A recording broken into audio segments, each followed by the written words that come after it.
நம்ம தக்காளி தொக்கு செய்ய போகிறோம். சப்பாத்தி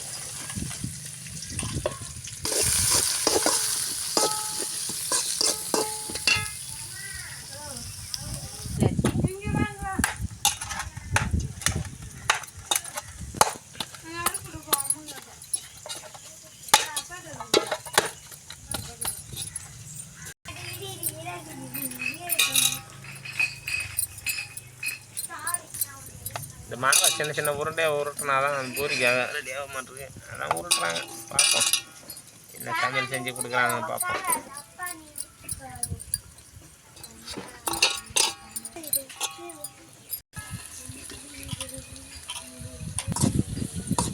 தக்காளி குருமானா சப்பாத்திக்கு நல்லா இருக்குங்க.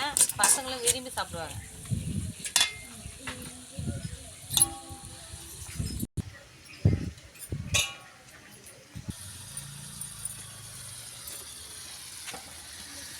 இந்த மாதிரி வெங்காயம் தக்காளி போட்டு வதங்கினா தாங்க இந்த குருமாவுக்குலாம் நல்லா சூப்பராக இருக்கும்.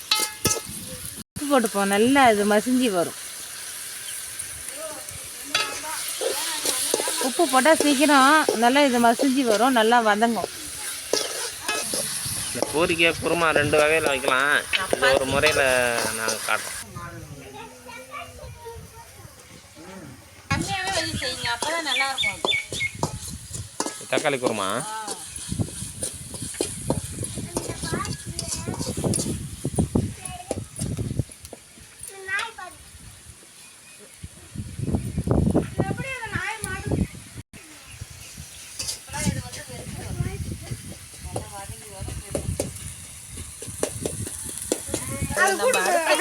மஞ்சத்தூள்,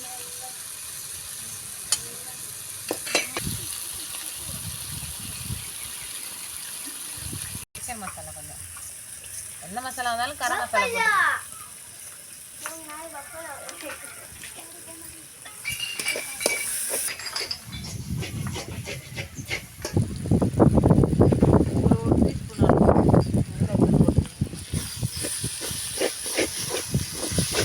காரம் தகுந்த மாதிரி செஞ்சுங்க. நாங்கள் கொஞ்சம் காரம் சாப்பிடுவோம்.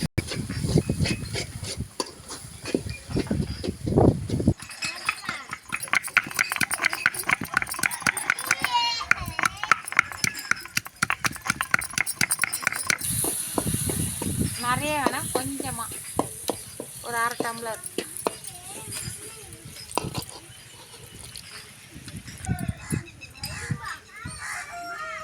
ஆயிடுது, நாங்கள் நம்ம திறந்து பார்க்கணும். இதெல்லாம் அப்படியே அதில் பிரிஞ்சு வந்து பிச்சு பாருங்கள். எண்ணெய் எப்படி நல்லா பிரிஞ்சு வந்துருக்கு பாருங்கள். இப்போ நம்மளுக்கு இந்த தக்காளி தொக்கு ரெடி ஆகிடும். கொஞ்சமாக வச்ச சாப்பிட்டாலே நல்லாயிருக்கும், சப்பாத்திக்கு சூப்பராக இருக்கும். நம்ம இப்போ எங்கேயாவது ட்ராவல் போகிறோன்னா, எங்கேயாவது ஒரு வெளியூருக்கு போகிறோம், இப்போ சப்போஸ் போகிறோன்னா இதை நம்ம ஈஸியாக செத்தனை நேரத்தில் இதை செஞ்சு எடுத்து சப்பாத்தி செஞ்சு எடுத்து நம்ம போயிடலாம், அழகாக சாப்பிட்டுக்கலாம். ஏதாவது லெமன் சாதம் தயிர் சாதத்துக்கு போட்டுக்கலாம், கைடி சாதத்தி. அதாவது இது வந்து சீக்கிரம் கெட்டு போகாது, அப்படி தானே சொல்கிறீங்க? அது ஒரு நாளைக்கு இல்லை 2 நாளைக்கு இருக்கலாம்.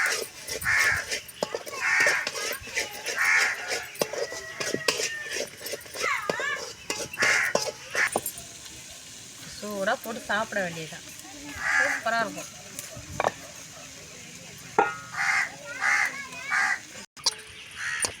தக்காளி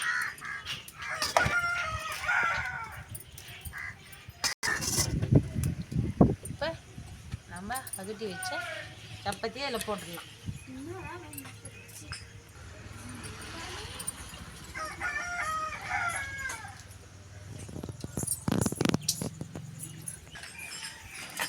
பாருங்க சப்பாத்தி எவ்வளோ சாஃப்டாக இருக்கு பாருங்க. இதில் கொஞ்சமாக காட்டிக்கலாம்.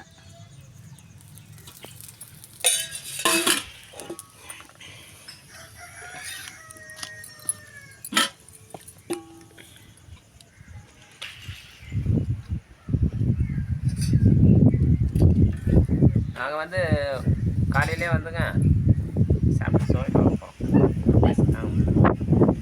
செஞ்சாங்க சூடு ஓவராக இருக்குது. இந்த சூட்டை தணிக்கிறதுக்கே காற்று அடிக்குதே தவிர அவ்வளோ அளவுக்கு சூடாக இருக்குது. வாங்க சாப்பிட வாங்க.